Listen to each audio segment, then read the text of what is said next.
Guys आज हम question करेंगे परसेंटेज टॉपिक की। Question number 11।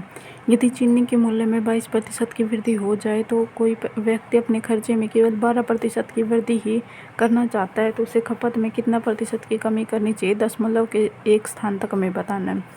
ये बोल रखा है कि अगर चीनी का मूल्य 22% बढ़ जाए तो, और जो भी व्यक्ति हम मान लेते हैं 100% था, ठीक है, चीनी का मूल्य, लेकिन वो 22% बढ़ गए, 122 हो गए, लेकिन कोई व्यक्ति उसे 22% ना बढ़ा के उसे ओनली 12% ही अपने खर्चे को बढ़ाना है। जहाँ पे वो 100 रुपये खर्च कर रहा था तो 122 होगा अगर वो उसी क्वांटिटी को रखेगा तो, क्योंकि उसका मूल्य बढ़ गया है तो इस वजह से।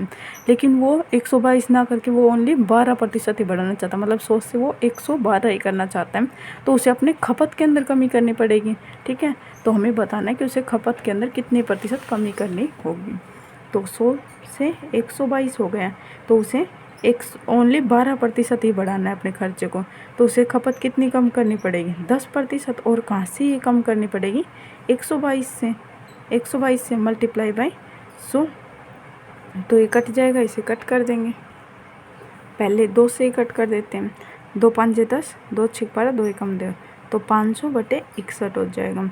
तो 61 मल्टीप्लाई बाई 8 करेंगे तो 8 6 48, 488 हो जाएगा। 488 मतलब 8 से गया, फिर हमारे पास में 12 बच जाएगा तो 120 आ जाएगा, मतलब अप्रोक्स 8.2% आ जाएगा। ये हमारे पास में option number C. Next question 12। यदि किसी संख्या में 85% को 75 में जोड़ा जाता है तो परिणाम वही संख्या है, तो संख्या बतानी है। अगर किसी संख्या के अंदर कोई संख्या हमारे पास में 100% होती है और कोई चीज़, तो उसका यदि 85% है हमारे पास में और उसके अंदर अगर हम 15 जोड़ देते हैं तो हमारे पास में कितना आता है, वो संख्या ही आ जाती है। ठीक है, तो 85% के अंदर कितना परसेंट जोड़ेंगे कि 100% आ जाएगा, 15%, और वो 15% की वैल्यू कितनी दे रखी है, 75 दे रखी है। 100% होती है कोई भी चीज़ हमारे पास में, ठीक है, उसमें से बोल रखा है कि हमने 85% लिया उस संख्या का, और उसके अंदर अब आप बताओ इसके अंदर कितना प्रतिशत जोड़े कि 100% हो जाए। 15% जोड़ेंगे तभी तो ये संख्या आएगी 100%, तो 100%, तो इस 15% की वैल्यू दे रखी है हमें 75, तो हमें 100% की वैल्यू बतानी है। मल्टीप्लाई बाई ये 100 है, इसकी वैल्यू बतानी है, तो यह आ जाएगी 5, या आ जाएगी मल्टीप्लाई बाई 5 इक्वल टू 500 आ जाएगा हमारा राइट आंसर। Question number 13। यदि किसी संख्या के परिणाम को 75 में जोड़ा जाता है तो परिणाम वही संख्या होती है, तो वह संख्या बताएं। तो 50% कितना दे रखा, 75 इज द वैल्यू ऑफ 50%, तो हमें 100% की वैल्यू निकालनी है। 1/2 मतलब कि 150 आ जाएगा हमारा राइट आंसर। उसके बाद क्वेश्चन नंबर 14। यदि किसी आयत की लंबाई 40% तक बढ़ा दी जाए और चौड़ाई 20% तक घटा दी जाए तो आयत का क्षेत्रफल x% बढ़ जाता है, तो x का मान बताना है। अब आयत की हमारे पास में क्षेत्रफल का फॉर्मूला क्या होता है, लेंथ इंटू ब्रेथ, मतलब कि जो भी हमारे पास में अगर लेंथ के अंदर वृद्धि करेंगे तो हमारे पास में एरिया है वो भी बढ़ेगा, और अगर इसके अंदर कमी करेंगे तो ये भी घटेगा, और ये ब्रेथ के भी डायरेक्टली प्रोपोर्शनल है, तो इन्हीं के ऊपर डिपेंड करता है। तो लेंथ तो हमने 40% बढ़ा दी, मतलब कि 2/5, 5 से हमने 7 कर दी, और ब्रेथ है वो 20% घटा दी, मतलब कि 5 से 4 कर दी, तो इसके अंदर x% की वृद्धि हुई। ये बोल रहा है 5 और ये 7 चौका 28, तो मतलब कितना बढ़ा, 3 बढ़ा, और कहाँ से बढ़ा, 25 से, मल्टीप्लाई बाई 100, 25 चौक 100, मतलब कि 12% आ गई हमारे पास में x की वैल्यू। Question number 15।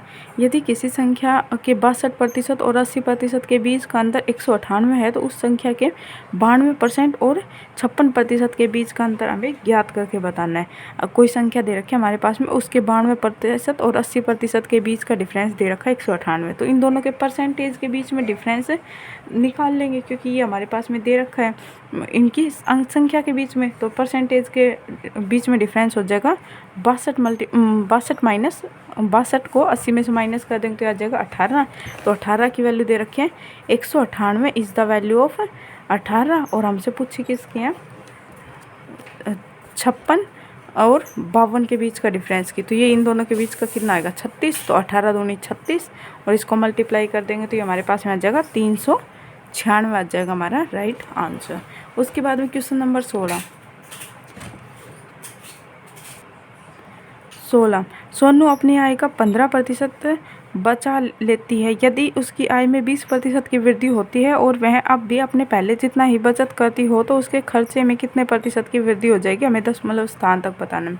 मतलब कि कोई एक सोनू नाम की लड़की है, वो अपनी आय है, उसकी आय कितनी होती है 100% होती है, उसमें से वो 15% बचा देती है। ठीक है, अब उसकी आय पहले कितनी थी 100 रुपये थी, अब उसमें 20% की वृद्धि होगी, मतलब 120 हो गई। और बचत पहले वो 15% की कर रही है और अब भी 15% की कर रही है, लेकिन अब बचत कम उतनी कर रही है, तो मतलब सैलरी बढ़ी है, तो वो किस में यूज़ कर रही होगी, खर्चे में कर रही होगी। तो हमें बताना कि खर्चे में कितने प्रतिशत की वृद्धि हुई है। ठीक है, तो पहले कितना, तो उसकी आय देर इनकम इज इक्वल टू होता है एक्सपेंडिचर प्लस में सेविंग। तो इनकम हमने 100% मान ली, उसमें से 15% बचा रही है, तो 85% वो खर्च कर रही है। अब उसकी इनकम 20% बढ़ गई और सैलरी है वो सेविंग है वो 15% ही है। तो हमें बताना है कि ये उसका एक्सपेंडिचर कितना बढ़ा है। तो इन दोनों का डिफरेंस आ जाएगा हमारे पास में एक्सपेंडिचर, ये आ जाएगा 105। तो ये कितनी बढ़ी है 95, 20 बढ़ी है, और कहाँ से बढ़ी है 85 से, मल्टीप्लाई बाय 100 कर देंगे। तो ये हमारे पास में आ जाएगा, 5 से कट रहे हैं, 5 एकम 5, 5 सत्ते 35, 5 चौक 20, तो 400/17, 17 दूनी 34, यहाँ पे बच गया 6, 17 × 51, 9, 17, 17 पंजे 85, तो 23.5% आ जाएगा हमारा राइट आंसर। ठीक है, option number B.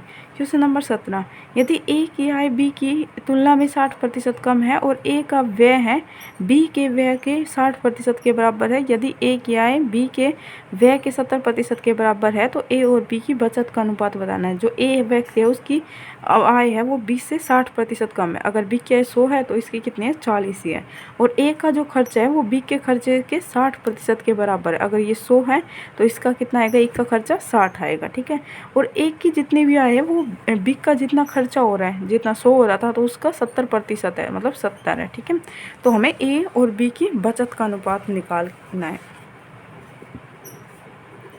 A B इसके अंदर बोल रखा है, ये इसका 60% है, 60% कम है, तो ये 5 है, तो ये आएगा 2 आ जाएगा। फिर उसके बाद में बोल रखा है ये इनका इनकम का आ गया और एक्सपेंडिचर का क्या आ गया, इसका 60% के बराबर है, मतलब कि 3/5, 5 है और ये इसका 3 है। अब बोल रखा है ये वैल्यू और ये वैल्यू दोनों क्या है, इक्वल है। तो हमें पहले इक्वल बनाने के लिए इन दोनों को मतलब इक्वल है, तो हमें इस 2 को मल्टीप्लाई करना पड़ेगा 5 से, मतलब इक्वल नहीं है, इसका ये 70% है, तो पहले इक्वल बना लेते हैं और फिर 70% बनाएंगे।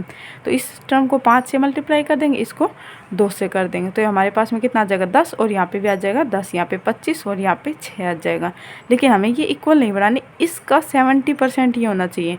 तो ये यहाँ पे कितना आ गया 10, 10 को अगर मैं 10 से और मल्टीप्लाई कर दूँगी तो यहाँ पे कितना आ जाएगा 100 आ जाएगा, और यहाँ पे कितना है 10, 10 को अगर मैं 7 से मल्टीप्लाई और कर दूँगी तो यहाँ पे कितना आ जाएगा 70। तो 100 का 70% कितना होता है 70 होता है, तो वही चीज़ आएगी, हमें वही चाहिए था। तो ये कितना आ जाएगा 7 पंजे 35, 35 दूनी 70 आ जाएगा, और 5 5 25, 25 सत्ते 175 आ जाएगा, और यहाँ पे कितना आ जाएगा 20, 20 तिया 60, और यहाँ पे 5 दूनी 10, 100 आ जाएगा। तो जो एक की आय है वो बी के व्यय के 70% के बराबर है। सही बात है, यही दे रखा है हमारे पास में। तो इनका ये इनकम है, ये एक्सपेंडिचर है, तो इनके सेविंग कितनी आ जाएगी, इसकी आएगी 10 आएगी, और बी की कितनी आएगी 75 आ जाएगी। तो ये आ जाएगी 2:15, 2:15 आ जाएगी, D option right option. Question number 18, यदि ए बी और सी अपने वेतन का 8%, 7% और 9% किसी धर्मार्थ ट्रस्ट को दान करते हैं, ए और बी का वेतन समान है और उनके दान के बीच का अंतर 259 है, ए और बी के कुल दान सी की तुलना में 1185 अधिक है, ए और सी का कुल दान ए बी सी के कुल वेतन का कितना प्रतिशत है, हमें दशमलव स्थान तक बताना है। मतलब दे रखा है 3 व्यक्ति हैं, वो 8%, 7% और 9%, मतलब अपने जितना भी उनका इनकम है उसमें से ही डोनेट करते हैं। ठीक है, और ए और बी का वेतन है सेम है, अगर उसका 100 है तो उसका भी 100 ही है। ठीक है, लेकिन उनके दान के बीच का अंतर दे रखा है 259, और वैसे यहाँ पे इनके परसेंटेज के बीच का डिफरेंस कितना है 8 और 7 माइनस मतलब करेंगे तो ये 1%, तो 1% की वैल्यू कितनी होगी 259, तो 100% की कितनी हो जाएगी 25,900, मतलब एक की जो सैलरी आएगी वो भी 25,900 और बी की भी यही आएगी। और ए और बी का कुल दान है वो सी के दान दान की तुलना में 1185 ज़्यादा है। तो ए और बी का कुल दान कितना है 15 और बी का सी का कुल दान कितना है 9। तो ये इससे कितना ज़्यादा है 6%। तो यहाँ पे इसका ए और बी का मान निकाल के और इसमें से माइनस कर देंगे तो हमारे पास में यहाँ से सी की वैल्यू आ जाएगी, मतलब सी का वेतन आ जाएगा। तो हमें बताना कि ए और सी का कुल दान जितना भी इन्होंने दान किया है वो ए बी सी के कुल वेतन के कितना प्रतिशत है। तो ये ए बी सी तीनों 8-7-9% के बीच में दान करते हैं और इन दोनों के बीच का डिफरेंस दे रखा है 259। तो इसका 100% कितना आ जाएगा 25,900। इसकी वैल्यू आ जाएगी 1% की वैल्यू कितनी दे रखी है 259। 1% की वैल्यू है तो 100% की मल्टीप्लाई बाई 100। तो ये इसकी सैलरी आ गई, ये इसकी सैलरी है, मतलब दोनों की सेम सैलरी है। ठीक है, उसके बाद में हमसे बोल रखा है कि जो भी ए और सी का कुल दान है, ए और बी के कुल वेतन समान है और उनके कुल दान के बीच ये हो गया ए और बी का कुल दान। ठीक है, ए और बी का कुल दान, इन दोनों का कुल दान कितना है 25,900 का 5-7 और प्लस में 8 मतलब 15% माइनस करेंगे सी का 9% के दान से ये कितना ज़्यादा है 1185 ज़्यादा है। यही बोल रखा है, सी का दान से 1185 ज़्यादा है। हाँ, 1185 ज़्यादा है। तो यहाँ से सी का वेतन निकल के आ जाएगा हमारे पास में 30,000 निकल के आ जाएगा। ठीक है, उसके बाद में बोल रखा है जो ए और सी का कुल दान का प्रतिशत है वो इन तीनों के वेतन का कुल कितना प्रतिशत है। तो यहाँ से 25,000 का 8% निकालेंगे, 25,900 का 8% निकालेंगे, प्लस में 30,000 का निकालना है 9%, अपोन करना है इन तीनों की इनकम। इन तीनों की इनकम कितनी आएगी, इसकी आएगी ए और बी की आएगी 25,900 मल्टीप्लाई बाई 2, तो इन दोनों की आ जाएगी और प्लस में 30,000। तो ये इनकी इनकम आ जाएगी। यहाँ से 2 0 कैंसिल हो जाएगी, यहाँ से 2 0 कैंसिल हो जाएगी और इसे कट करेंगे तो ये हमारे पास में आएगा 4,772 अपोन आएगा 8100 और परसेंटेज निकालना तो मल्टीप्लाई बाई 100 आ जाएगा। ये 2 0 से 2 0 इसकी कैंसिल हो जाएगी। तो यहाँ से इसे सोल्व करेंगे तो ये हमारे पास में आ जाएगा 5.83% आ जाएगा हमारा राइट आंसर। अगला क्वेश्चन नंबर 19।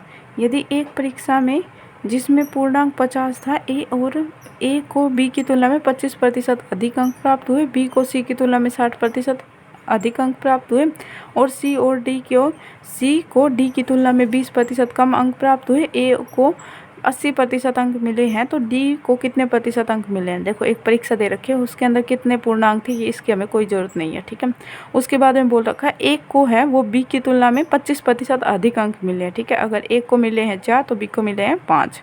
बी को सी की तुलना में 60% अधिक अंक मिले हैं, मतलब बी को है वो 60% अधिक अंक मिले हैं, तो इसको 5 मिले हैं तो इसको 8 मिले हैं। ठीक है, तो और सी को डी की तुलना में 20% कम मिले हैं, मतलब 5 और 4 के अनुपात में मिले हैं।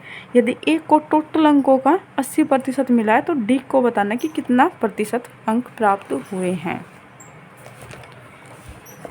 ए बी सी और डी ये दे रखा है, इसे मिले हैं टोटल अंकों के 5-4 के अनुपात में और इसको मिले हैं 8-5 के अनुपात में और इन दोनों को मिले हैं 20% कम है। सी को डी की तुलना में 20% कम है, डी की तुलना में तो इसको 5 मिले हैं, इसको कितने 4 मिले हैं। तो यहाँ पे ब्लैंक एरिया आएगा, इसमें साइड वाला आ जाएगा 4 8 4 और 4, इसके अंदर सब के अंदर 4 कॉमन आ रहा है तो 4 को कट कर देंगे। ठीक है, उसके बाद में यहाँ पे आएगा 8 5 40%, 8 चौक 32, 5 चौक 20% और ये 5 5 25%। ठीक है, तो ये 40% आ गया हमारे पास में।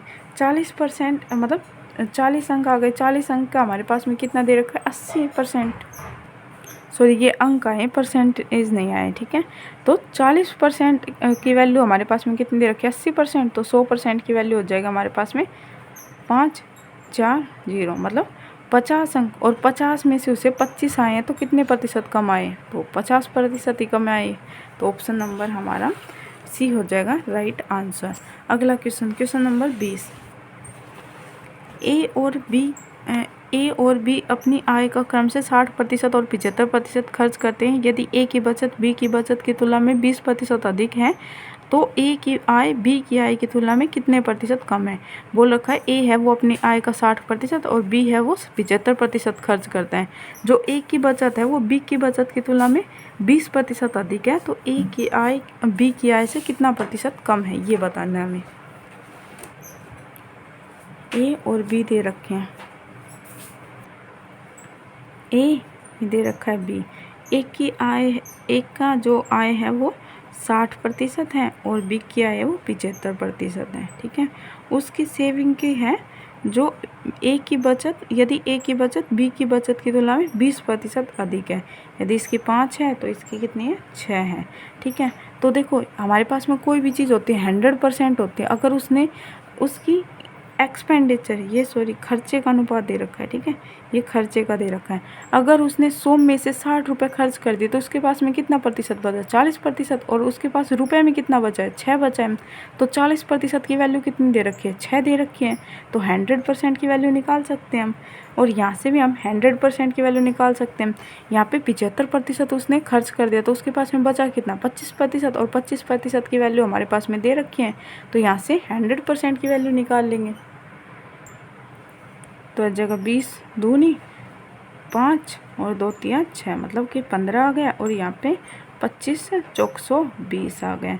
तो ये इससे कितना कम है ये पूछ रखा है, ये कितना कम है? इससे 5 कम है, और इससे 20 से बताना है तो 20 मल्टीप्लाई बाई 100 परसेंटेज के लिए 5, तो यह जगह 25% उसकी जो ए की आय है वो बी की आय से 25% कम है। ठीक है, क्वेश्चन नंबर 21। यदि चीनी की कीमत में 20% की वृद्धि की जाए, चीनी की खपत में कितने प्रतिशत की कटौती की जानी चाहिए कि चीनी पर हुए व्यय में कोई अतिरिक्त वृद्धि न हो?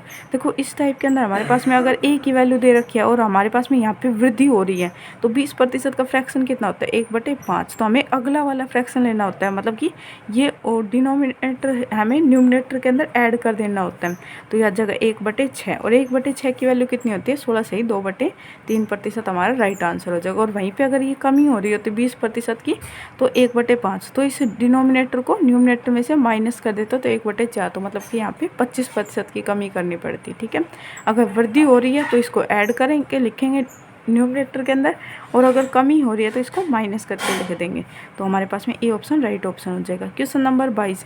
एक शहर की जनसंख्या पहले वर्ष में 30% बढ़ी और अगले वर्ष में 15% कम हो गई। यदि वर्तमान जनसंख्या 11,050 है तो 2 साल पहले की जनसंख्या बतानी है। पहले वर्ष कितनी बढ़ी? 30% बढ़ी है, मतलब कि हमारे पास में 3/10 हो गई, मतलब 10 से कितनी हो गई? 13 हो गई फर्स्ट ईयर के अंदर। और सेकंड ईयर के अंदर बोल रहे हैं कि 15% कम हो गए, मतलब कि 3/20, 20 से 17 हो गई। तो ये हमारे पास में 13 मल्टीप्लाई बाई 17 की वैल्यू दे रखी है 11,050 is the value of 17। 13 multiply by 17, तो हमसे 200 की वैल्यू पूछी है। ठीक है, ये 13 से कट जाएगा, 13 8 104, 5 13 5 65 0, 17 5 85 0, और इसको मल्टीप्लाई करेंगे 50 multiply by 200 is equal to 10,000 हो जाएगा हमारा राइट आंसर। Question number 23। एक स्कूल में 4% छात्र वार्षिक परीक्षा के लिए उपस्थित नहीं हुए। ठीक है, टोटल 100% बच्चे होते हैं, हमने मान लिया 100%, उसमें से 4% उपस्थित नहीं हुए। ठीक है, और परीक्षा में शामिल होने वाले में से 10% छात्र परीक्षा में अनुत्तीर्ण हो गए, मतलब फेल हो गए। शेष छात्रों में से 50% ने डिस्टिंक्शन, मतलब कि 75% से अधिक अंक प्राप्त किए हैं, और 432 छात्रों ने परीक्षा उत्तीर्ण किया, मतलब बस लेकिन उन्होंने डिस्टिंक्शन अंक प्राप्त नहीं किए, मतलब वो बस पास हुए, मतलब 75% से उनके वो है परसेंटेज कम है, लेकिन पास हो गए, मतलब 33% से ज़्यादा है उनके नंबर, लेकिन उसे डिस्टिंक्शन अंक नहीं मिले। स्कूल में छात्रों की कुल संख्या बतानी कितनी है?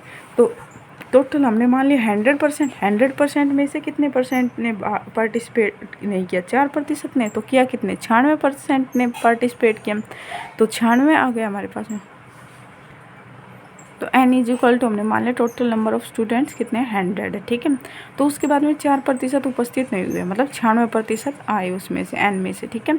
तो उसके बाद में बोला कि इस 96% में से भी 10% फेल हो गए, तो पास कितने होंगे 9/10 पास होंगे।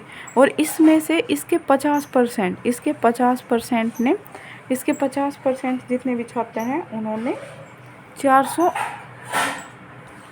टोटल नंबर ऑफ स्टूडेंट कितने n है, उसमें से 4% आए नहीं, ठीक है। उसके 10% और उसका भी जो है उसके 50% छात्रों की संख्या दे रखी है 432।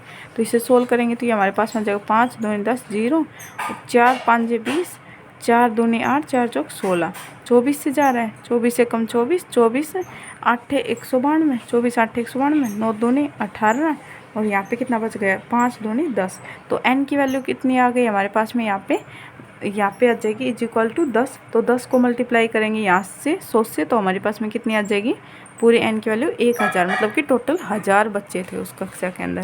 क्वेश्चन नंबर 24, एक परीक्षा में अनीता को यदि 31% अंक मिले और वह 16 अंकों से अनुत्तीर्ण हो गई, सुनीता ने 40% अंक प्राप्त किए और उसे आवश्यक उत्तीर्ण से 50% अंक अधिक मिले, तो उत्तीर्ण होने के लिए न्यूनतम आवश्यक अंक कितने थे।